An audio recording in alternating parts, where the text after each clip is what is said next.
CV looks like a Superman CV.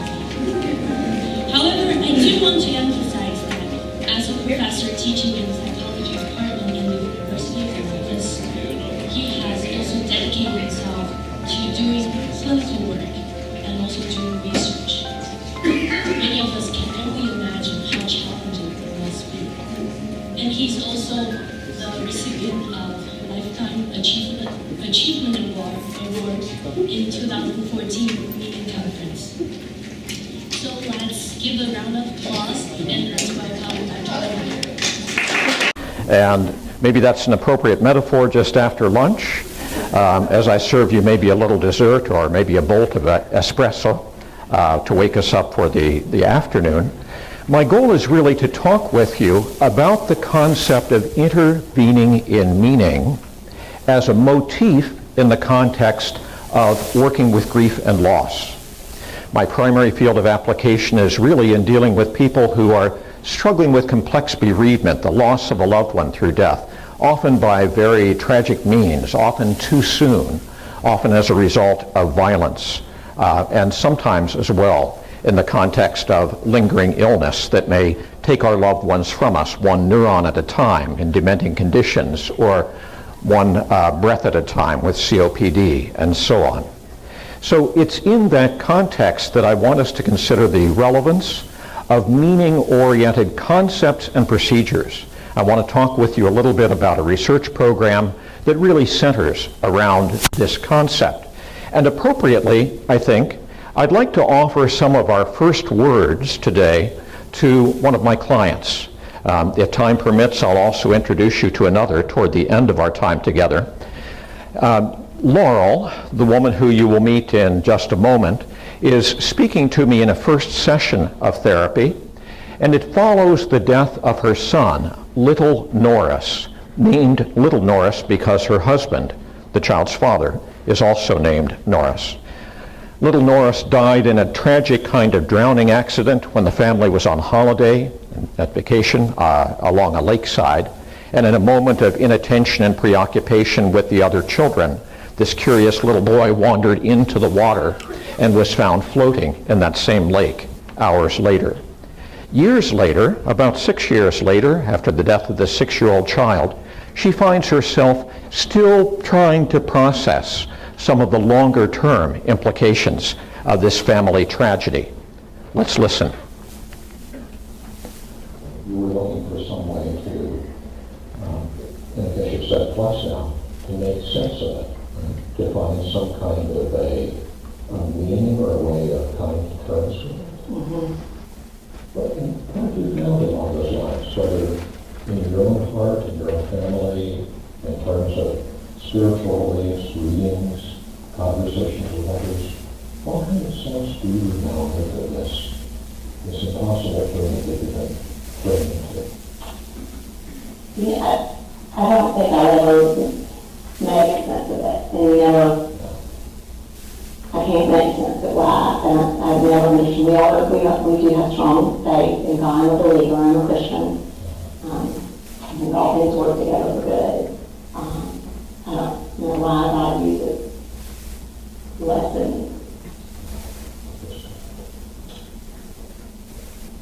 But at the same time, I feel like I child was such a light, and he was such a joyful, he was such a larger than life person being.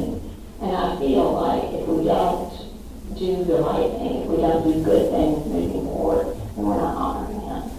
To me, the best way to honor him is to do good things in his memory and move forward.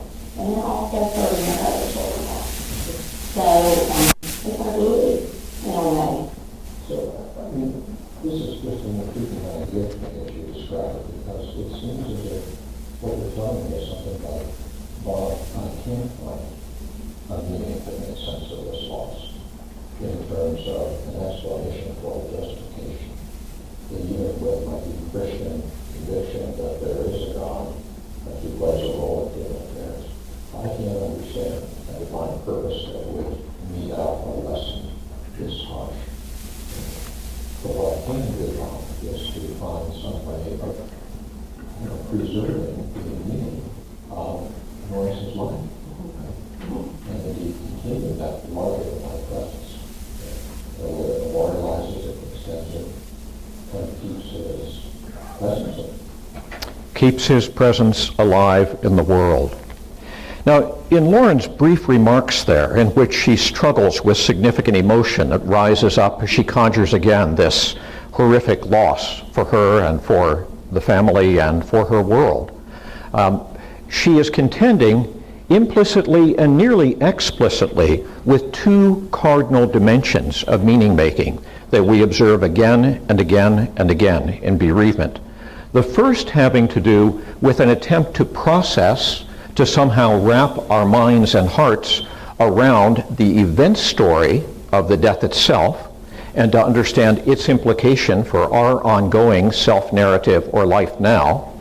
And the second having to do with accessing the backstory of the life of our loved one in order to extend it meaningfully into a future in which we don't so much relinquish our bonds with the deceased as we reconstruct them in a form that is sustainable now.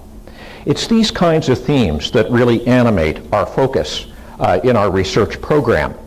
And I want to emphasize, as have some of the other presenters, that when we speak about a kind of search for meaning, particularly in the context of tragic loss, we are not talking about a robotic cognitive experience. It is not a highly intellectual task, right? This is an impassioned cri de coeur. It is a kind of cry of the heart and the soul. And it takes the form of questions, multifaceted questions, such as these, questions about the death itself. Why didn't I recognize that the pain in his back was a recurrence of the cancer? Why did I send him to a chiropractor? Right? This is a question of meaning. It's a why question. And it is intimately lived and passionately experienced and expressed. Questions about identity. Who am I now that I have lost my only child? Am I still a father? And in what sense? Who am I now in the absence of my partner, whose presence across decades gave my life a very special meaning? Questions about spirituality, the kinds of questions that Lauren is asking. Why did God do this to me? Why does God mete out lessons this harsh to those who devoutly believe in him, within the frame of her own meaning system regarding spirituality? Life lessons of a broader sort, secular, philosophic, as well as spiritually inclined. Right? What am I supposed to learn from this ongoing struggle and suffering in my family after the death of my loved one? Right? What more do I need to learn to take on board in order to survive this experience optimally? About our larger life purposes, what is the meaning of my life now that I sit across an empty breakfast table in which I was once joined by my partner for morning coffee and conversation? And as this image by Edvard Munch also may suggest, an image entitled På norsk in Norwegian, aske, and aske in Norwegian means ashes. We see two figures in the ashes of a suggested but not explicitly described experience. We notice the posture of the female figure in the center, who seems to be pulling her hair out in a very public way, right? As she struggles perhaps with the question of what has happened here and why. And we see the male figure who is hunkered down in the corner of the picture in this posture of constriction, right? Maybe a kind of depressive withdrawal. Certainly both moments of a struggle with meaning are observed with frequency among the clients with whom we work and the people who also participate in our research. And so we try to give a kind of central place to the experience of meaning and its reconstruction, understanding that in grieving, a central process is reaffirming or reconstructing a world of meaning that has been challenged by loss. And in this, we place meaning reconstruction at the center of a kind of hermeneutic circle, a circle that is in some sense initiated, exemplified by our contacts with clients, like Lauren. Right? It is that clinical practice that occupies me a dozen hours a week that energizes and gives a kind of, I guess, passion to my pursuit of the research that I will summarize here today.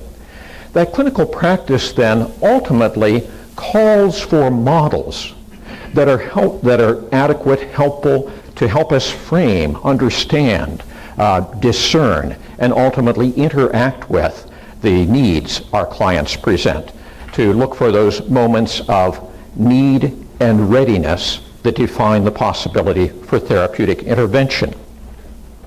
The models themselves, however, invite research. They invite interrogation in a systematic way.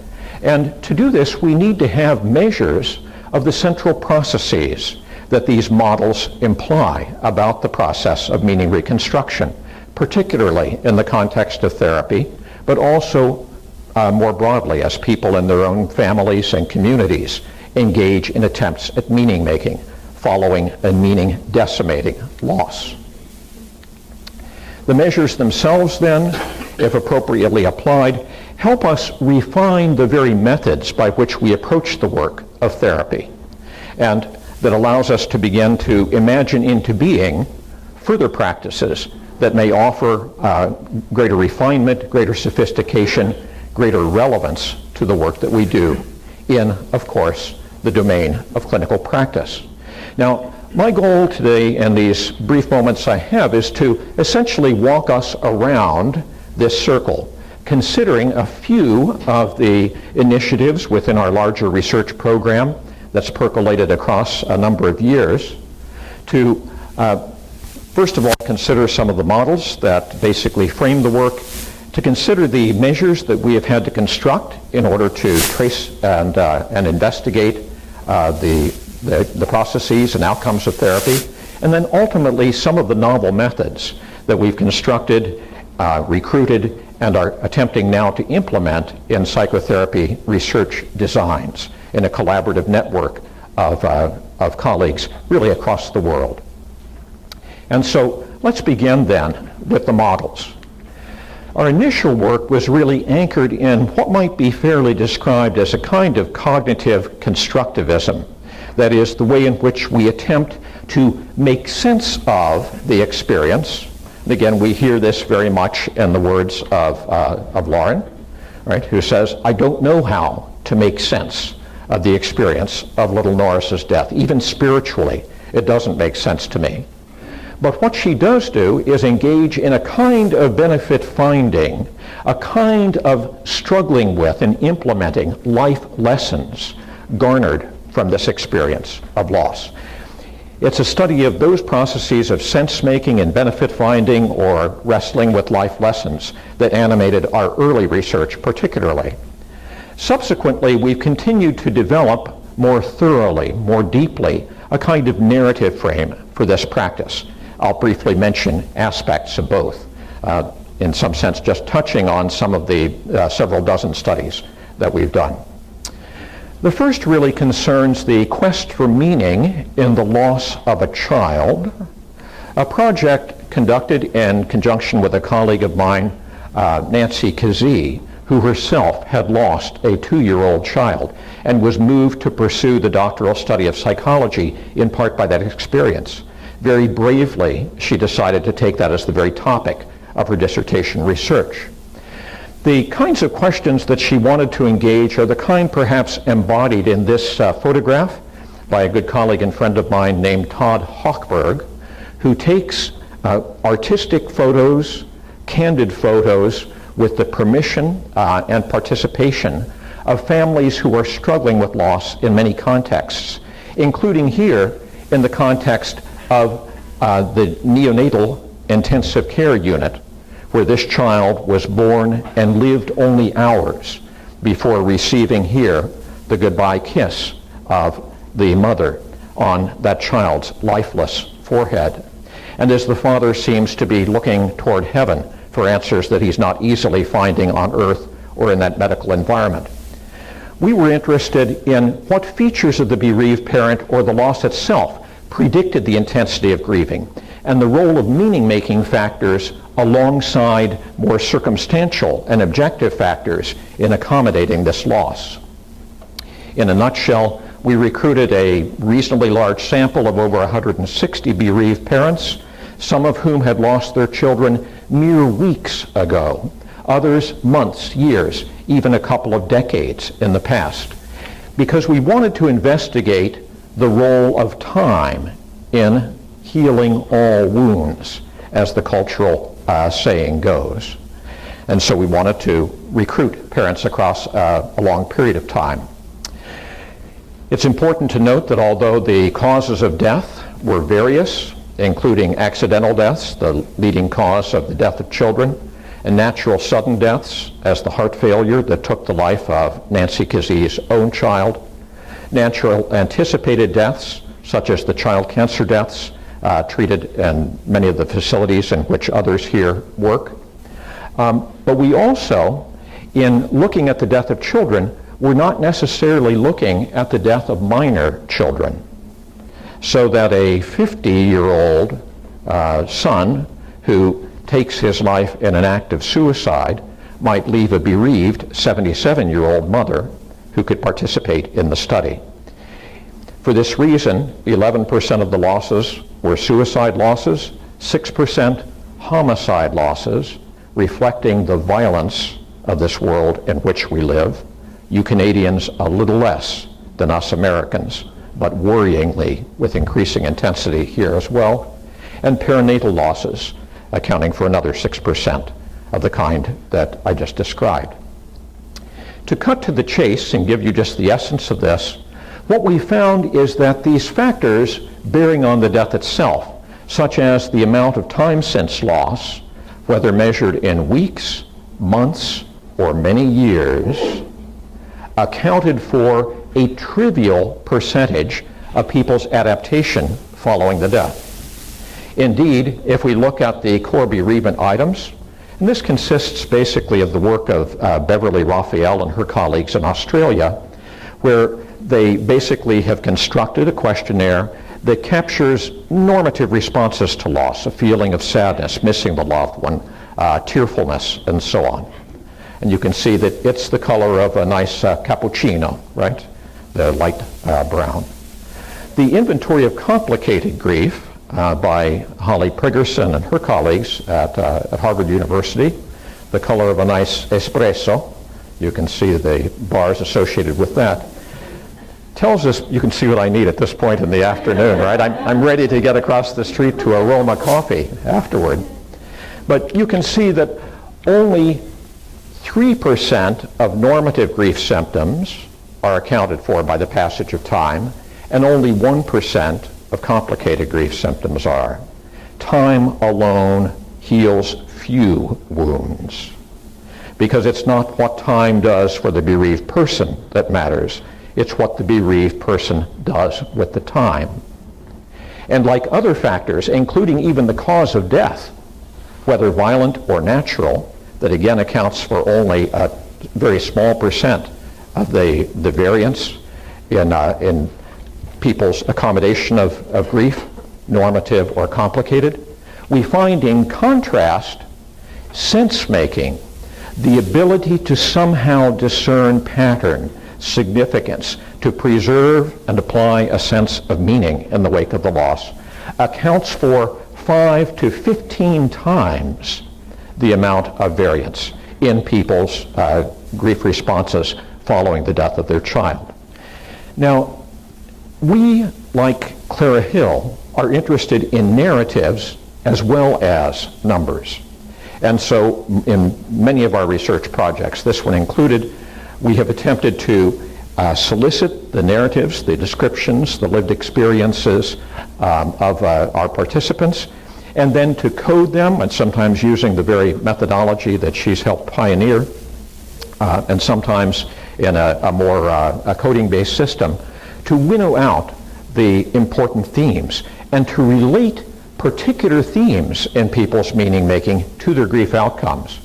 What we found here in a work that was spearheaded by our colleague Wendy Lichtenthal, the colleague of Bill Breitbart, as he mentioned earlier, Joe Currier, myself, Nancy Kazee, is that fewer complicated grief symptoms tend to be associated with sense-making themes of the death as kind of God's will, bearing in mind the cultural context of this work in a United States that is more religious than perhaps the average Western nation, the endorsement of an afterlife, the possibility of reunion, return, reconnection, reaffirmation of attachment, and then the potentially more secular meaning that the child is no longer suffering, that there is a kind of relief that comes with that sad acknowledgement.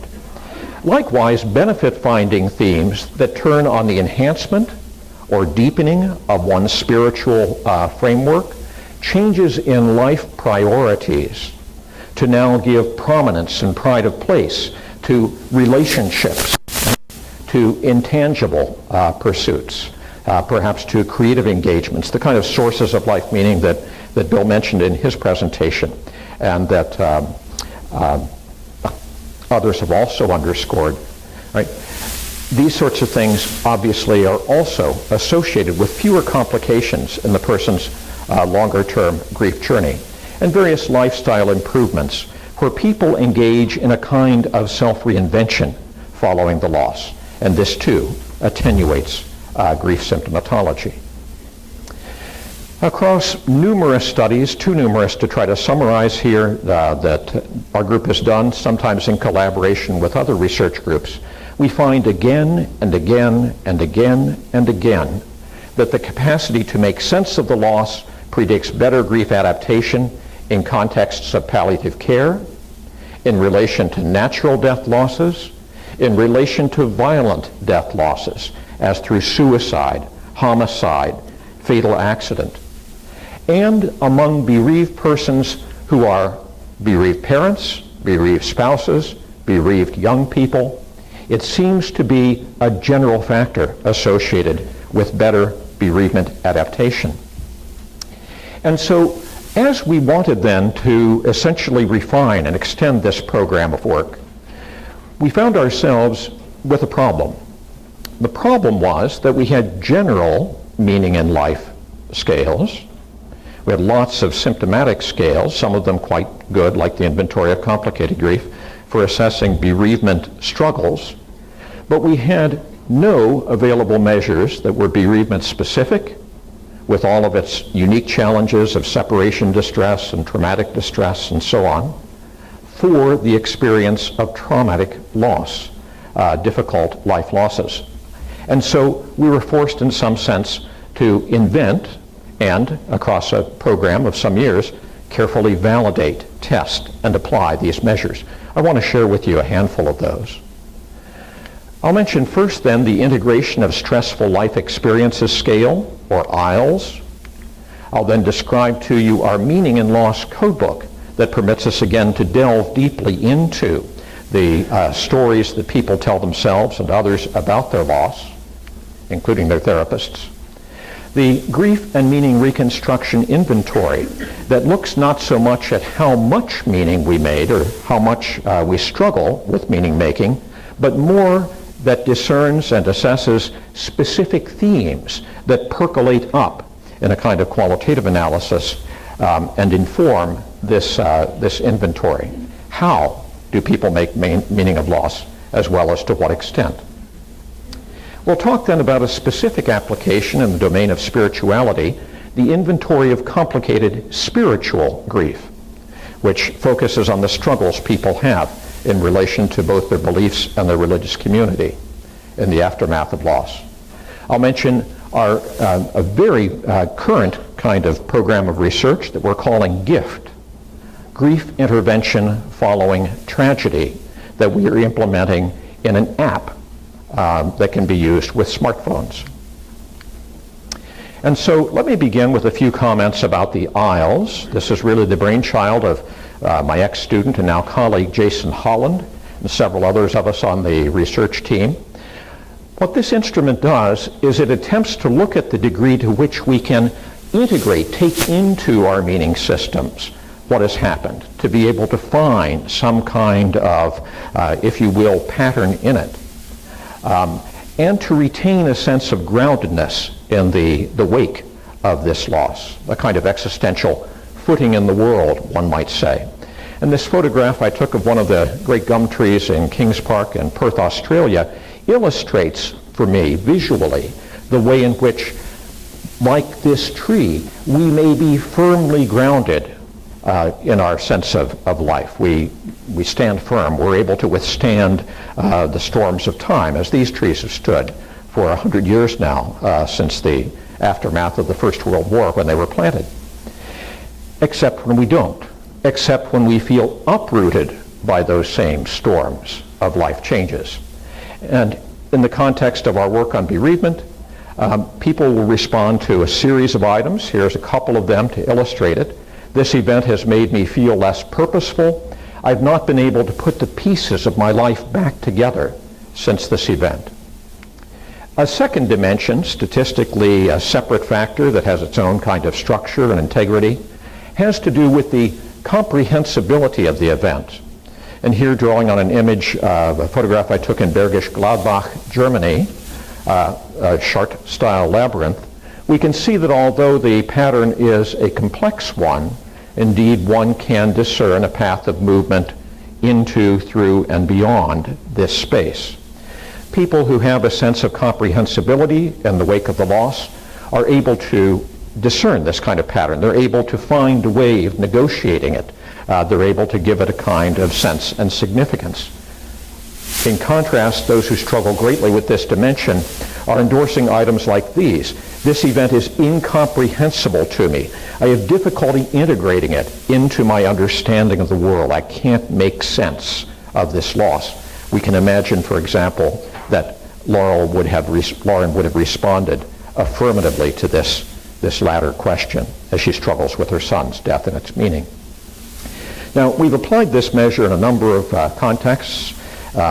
Here I just want to emphasize that we're always interested in the news you can use in clinical practice by clinicians like me.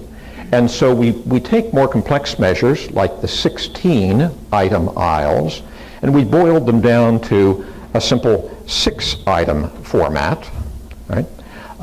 In order to promote its use in research and clinical practice settings. We find administering this to nearly 750 bereaved adults suffering a wide range of losses, that we preserve the factor structure of the longer instrument perfectly, and that the comprehensibility dimension includes these items having to do with the difficulty integrating the event, the incomprehensibility of people's lives and their aftermath, their sense of ongoing struggle and perplexity. And the footing in the world factor then is comprised of this sense of lost direction, not understanding themselves, right, as if the death of the other is also a partial or perhaps nearly total eradication of their own sense of identity, and confronting a future that is bleached of purpose and direction, contributing to the footing on the world factor, the two of them then in a more complex kind of confirmatory factor analysis being nested within the broader sense of meaning making after death.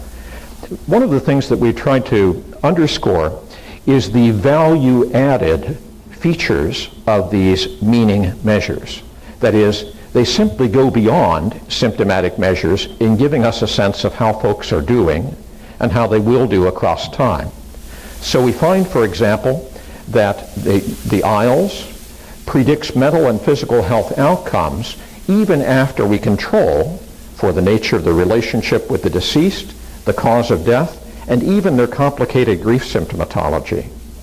That their meaning making has incremental validity. It adds to our understanding to a statistically substantial degree.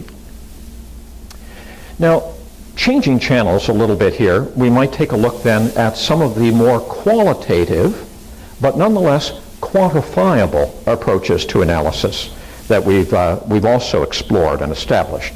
And one is what we call the Meaning in Loss Codebook, really stemming from the work of my one-time student, James Gillis, based on an analysis, a kind of qualitative analysis, a grounded theory kind of analysis of 162 bereaved adults having suffered a wide range of losses of different relationships through different means of death, causes of death. What we did then is we constructed a reliable coding system that includes a total of 30 different categories of meaning making that can be applied to lost narratives of many kinds. I'll say another word about that in a few minutes. Some of the meanings, for example, are regarding the deceased, her or himself. Here you can see my hand actually holding the hand of my mother-in-law, Gloria Story, during the time of her dying.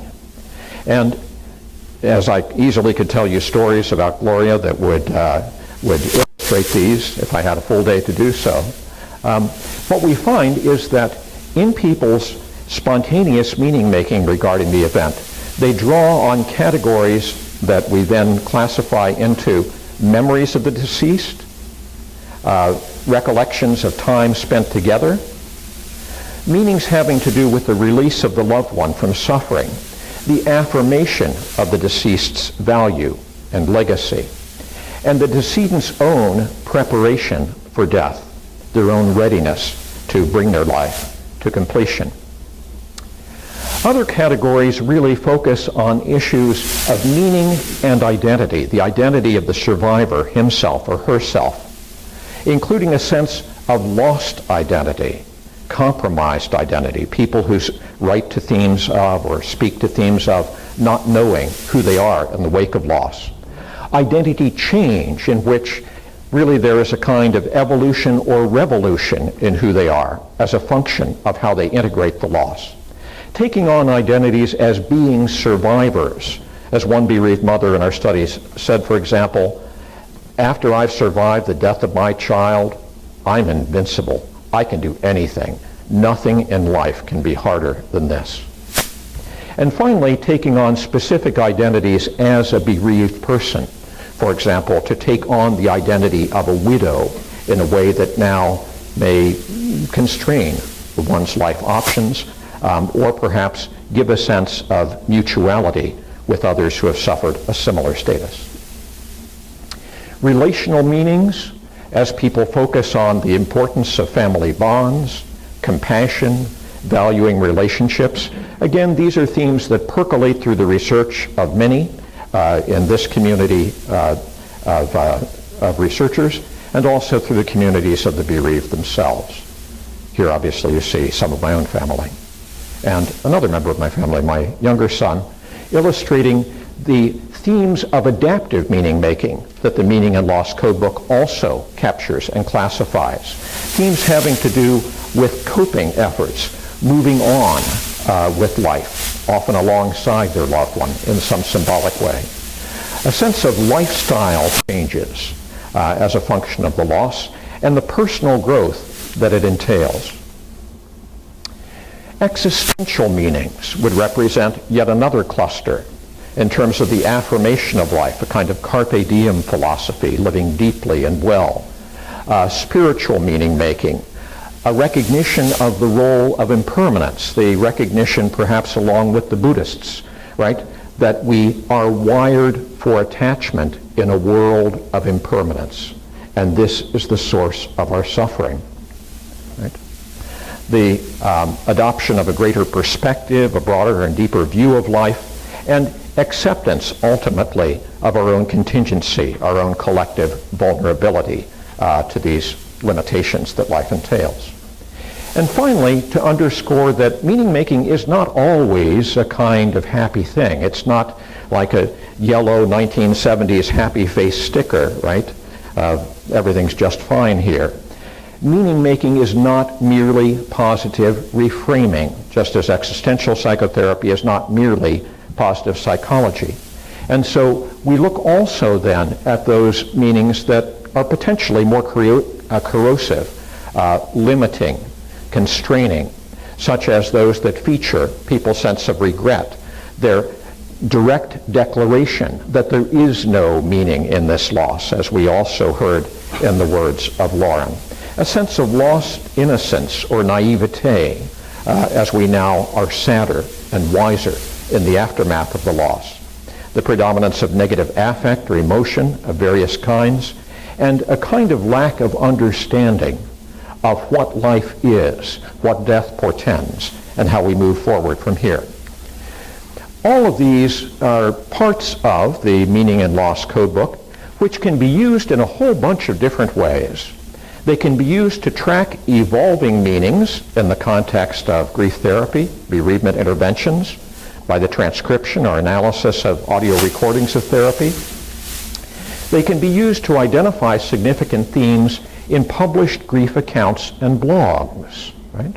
Could be applied to C.S. Lewis's experience of a grief observed regarding the death of his wife, Joy.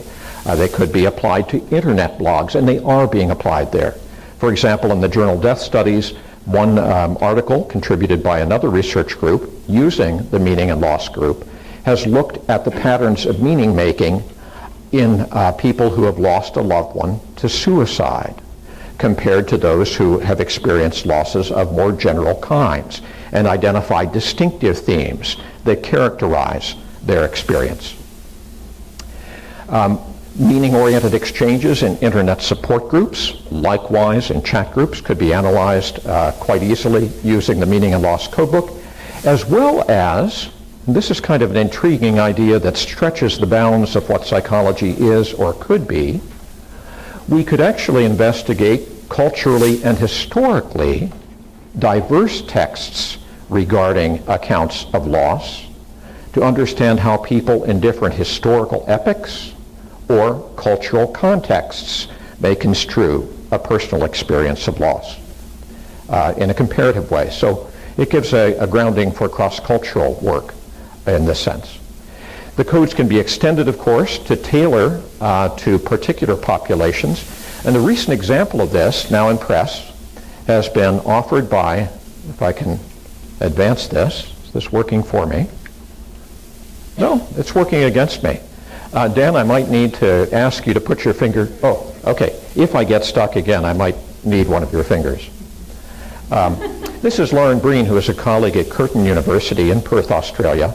And she's done some really elegant work with large population-based studies of Australians who are making use of different funeral services in order to look at those kinds of meanings that are associated with very low, with moderate, and with high-risk bereavement outcomes. And she's able to tease apart different thematic meanings that people in those various risk categories ultimately apply to their experience. It's an interesting way of welding meaning making to symptomatic functioning or risk of difficulty. Another kind of measure is the Grief and Meaning Reconstruction Inventory. This is in some sense an outgrowth of James Gillis's work on the Meaning and Loss Codebook. Here we're also joined by my colleague Jane Millman, who co-authored both of these papers from McGill University here in Canada, in Montreal. And this consists of some 65 items that we initially worked with to winnow down to a reliable 29-item scale, a scale that measures these themes of continuing bonds with the deceased, personal growth in the aftermath of loss, a sense of peace regarding the timeliness and completion of the life of our loved one, an endorsement of valuing life, and again this negative meaning cluster that we refer to as emptiness and meaninglessness. These are discernible categories, each with its own strong internal consistency, and illustrated by items like these. Since this loss, I am a more self-reflective person, personal growth kind of item. Or I was prepared for my loved one to die, the kind of sense of peace item. And what we find is that these, as we would predict, negatively correlate with complicated grief and other negative outcomes of bereavement, while positively correlating with independent assessments of personal growth through grief. I mentioned the domain of spirituality as being pretty important in a lot of domains. We have been investigating that largely within the Abrahamic tradition of Judaism, Christianity, and potentially Islam, though our number of Muslim participants has been few to this point. Though in other research we have also been applying less monotheistic approaches to religion or spirituality, such as Buddhism, to interventions in this area. Here I'll just be able to summarize some of this research. Along with Laurie Burke, we've done a whole series of studies, one of which, for example, focused on very traumatic losses, that is, losses of a loved one to homicide in the context of the African American community, which is heavily affected by such loss. And anyone who has been attending to American news reports over these last years knows the great rift within our country, within our culture, signified on one hand by the Black Lives Matter movement, and on the other by those who are asserting the priority of law and order and defending police who use fatal means in the context of their work. This is a serious issue, and violence is, of course, something that occurs in virtually every culture, particularly in an age of terrorism. So we're very interested in how people respond in the context of truly horrific loss. What we find, just to summarize a few things across several studies, is that positive religious coping, that is turning to God or the divine for comfort, is rarely, in our research, associated with better grief outcomes. It tends to be uncorrelated with how people do. On the other hand, spiritual struggle, or in its extreme forms, spiritual crisis, in what we're calling complicated spiritual grief, is associated with really terrible outcomes. And indeed, in longitudinal studies, is related to their emergence in important ways. Let me give you a sense of this in the words of some of our participants. This woman, for example, nearing 70 years old, struggling in the aftermath of the death of her grandson in a drive-by shooting kind of incident, says, "I felt that God had allowed the capriciousness of life to invade our world. I wondered aloud if our entire family or our belief system were merely a cosmic joke. I questioned why God permitted such painful and horrendous acts when he had the power to stop them." Right? So here, what we get is a kind of disruption of the person's sense of connection to the divine.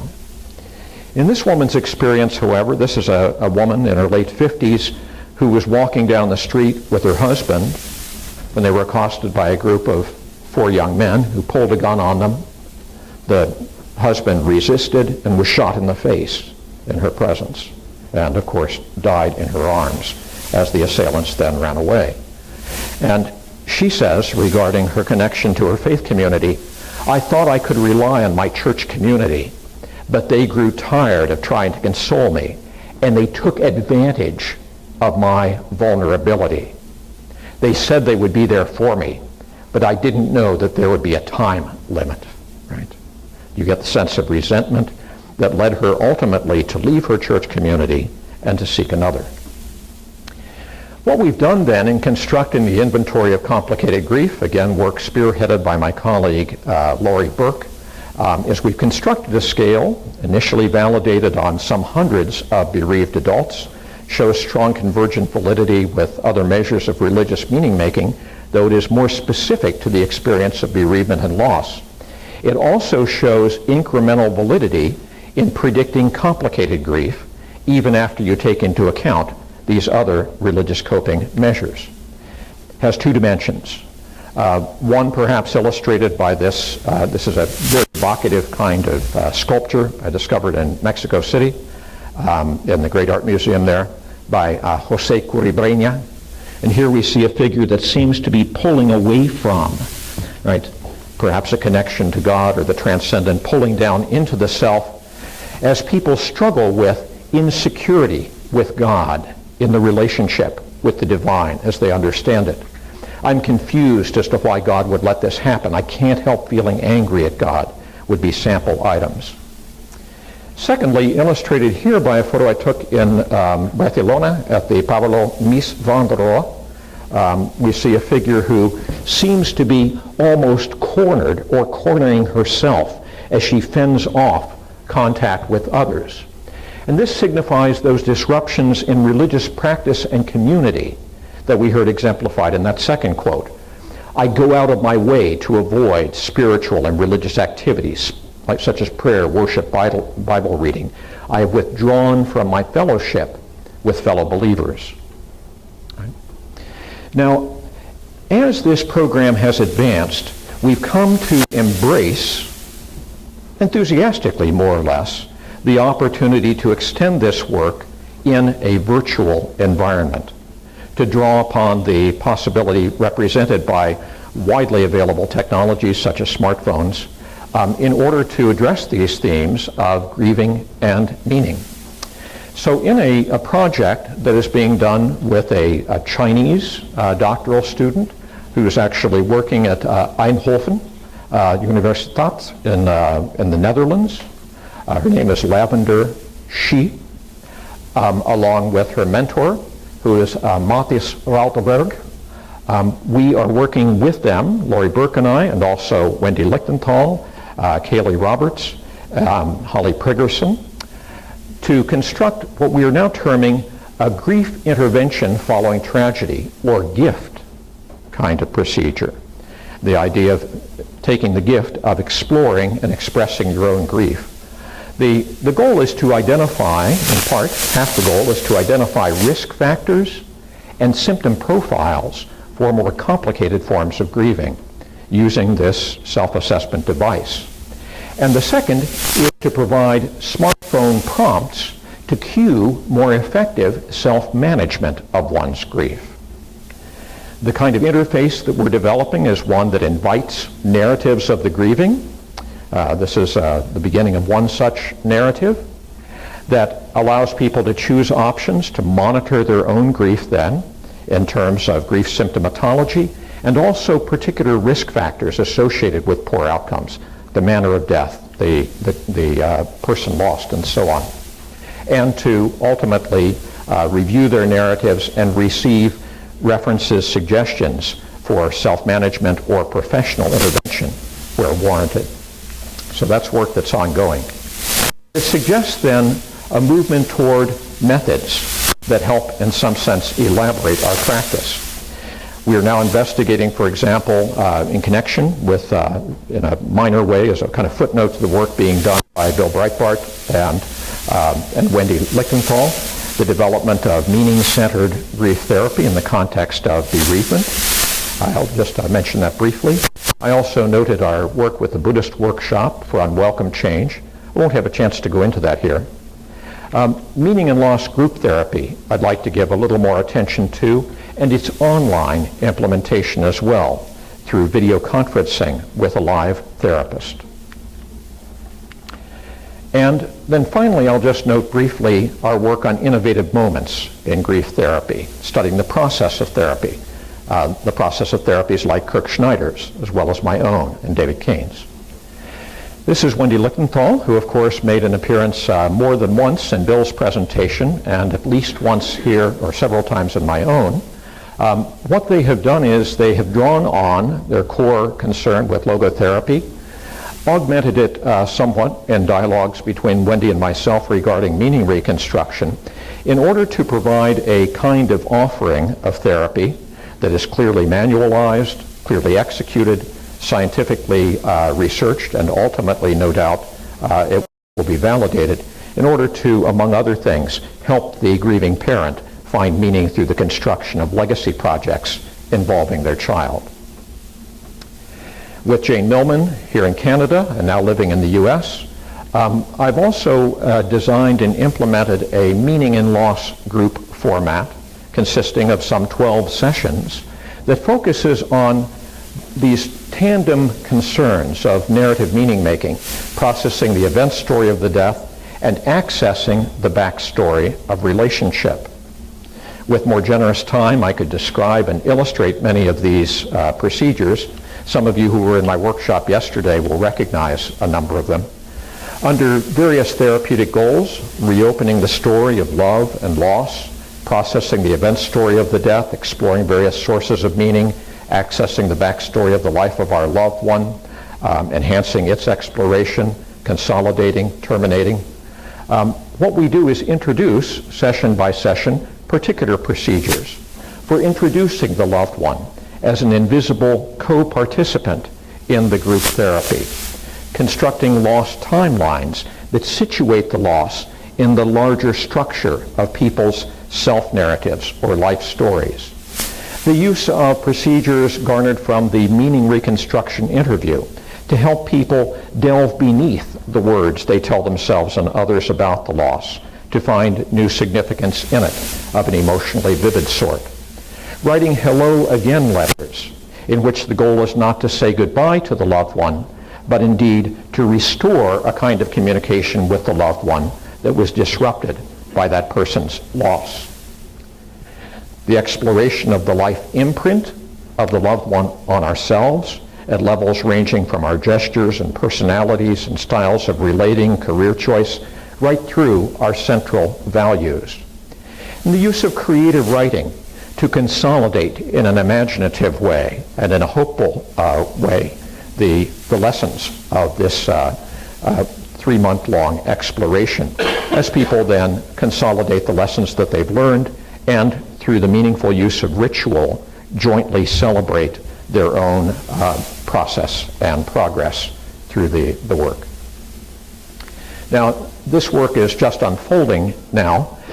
We have piloted this, completed the initial proof of concept in the Jewish hospital down in Montreal, that other big Canadian city. And we are also now ready to launch a second application in connection with the church community of Memphis, Tennessee, where I will be a co-therapist. And then this is Edith Stefan, or Edith Stefan in her German name. She's bicultural, living in London and working with Nick Cooper at Roehampton University in that city.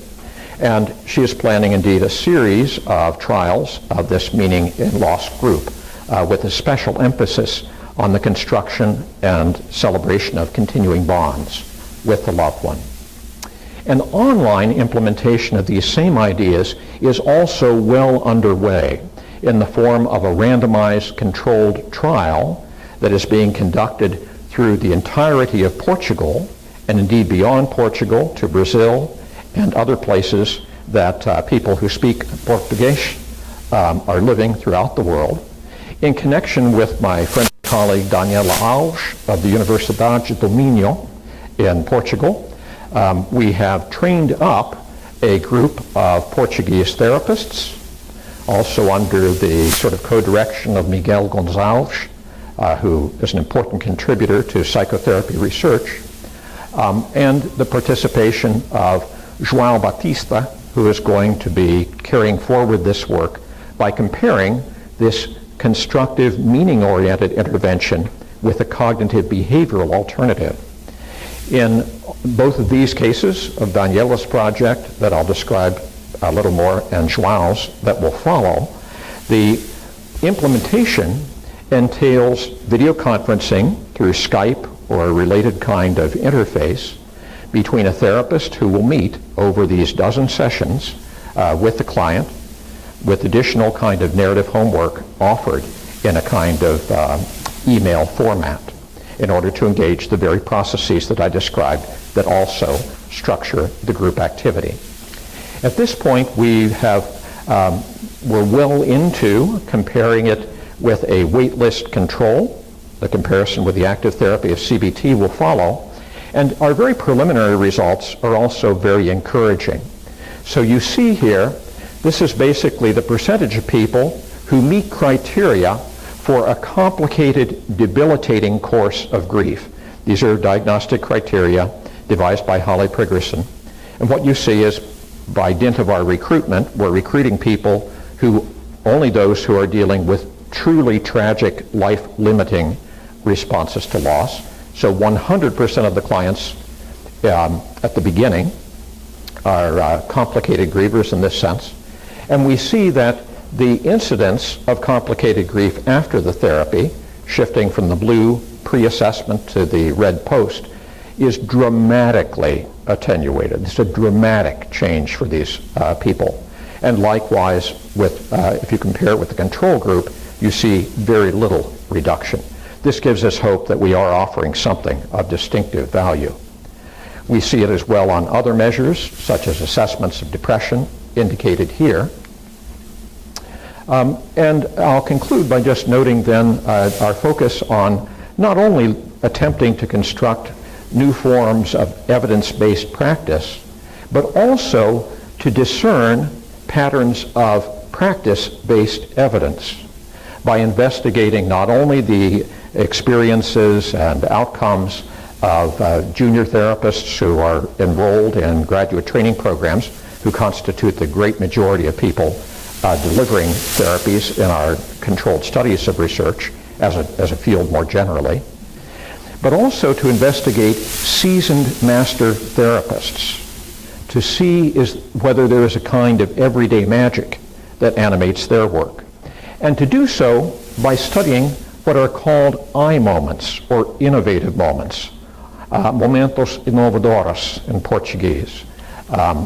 And this is, of course, a kind of research scale, if you will, for studying psychotherapy process that is widely available in English and applied to therapies of all sorts, not only meaning-oriented therapies.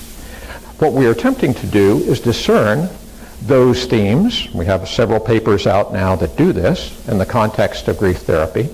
For example, we studied Kurt Schneider's work with a bereaved client recorded in by APA, the Succession series that both he and I did, and in which David Kane, as a leading practitioner of client-centered therapy, also participated, all of us working with bereaved clients. And we're attempting then to discern what are the significant ways that change begins to occur, session by session, in these therapies with highly experienced therapists. My student Beth Piazza Bonin was one of the leading lights in this research, but it was collaborative with the Portuguese group. Here I won't have a chance to go into the various patterns of innovative moments in which people, for example, take actions in the direction of hopeful change, engage in a kind of deep reflection, a new formulation of themselves or the process of therapy, begin to reconceptualize their life narrative or perform change in it. But what we find here, just to pick on myself for a moment, in one of my therapies with a bereaved client, a mother who had lost her child to stillbirth, what we did is we traced then across sessions of therapy the preponderance of reflective moments of change for her, the way in which those were eventually joined by a profound reconceptualization of her sense of life meanings and priorities, and ultimately the performance of change by, for example, seeking new work, changing the the focus of her study in her graduate work, for example, in ways that suggested self-transformation.